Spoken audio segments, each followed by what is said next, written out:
हिंगोली मार्गावर असलेल्या बाहेती मार्केटमध्ये काम करणारे विठ्ठल हजारे यांना HDFC बँक वाशिममध्ये चेक देऊन 1 करोड रुपये बँकेतनं आणि 15 लाख रुपये मित्राकडून आणायला सांगितले होते। त्याप्रमाणे विठ्ठल हजारे आणि ज्ञानेश्वर बायस हे 1 कोटी 15 लाख रुपये घेऊन स्कूटीनं बाहेती मार्केट रोड या ठिकाणी जात असताना उड्डाण पुलावरती मागून अज्ञात 2 इसम मोटरसायकलवरती येऊन विठ्ठल हजारे आणि ज्ञानेश्वर बायस यांना रॉड आणि हत्यारानं मारहाण करून हजारेंकडचे 1 कोटी 15 लाख रुपये असलेली बॅग त्यांनी हिसकावून मोटरसायकलवरती ते पळून गेले।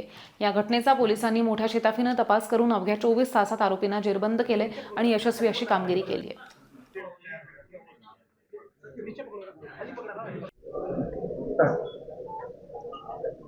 काल दिनांक 9 जानेवारी रोजी जबरी चोरीचा गुन्हा वाशिम सिटी पोलीस स्टेशनमध्ये दाखल झाला होता।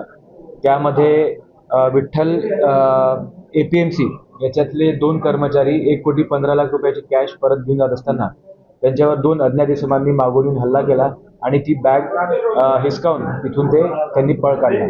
याच्यानंतर आम्हाला माहिती मिळाल्या आम्ही सर्व तिथे मी additional SP Lata Phad madam, ASP Navdeep Agarwal, LCB PR Ramakrishna Malle, Washim शहरचे ठाणेदार देवेंद्र सिंह ठाकूर आणि सर्व LCBची team, cyber police station, Washim सिटीची टीम सर्वजण तिथे पोहोचले आणि तपासाचे चक्र फिरवायला सुरुवात केली।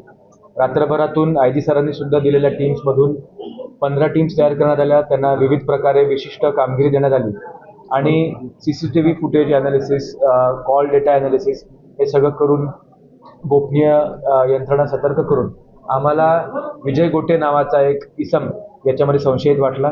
त्याला ताब्यात घेतले असता त्यांनी त्याची कबुली दिली आणि त्यानंतर त्याच्यासोबत इतर सुद्धा आरोपी असल्याची कबुली दिली।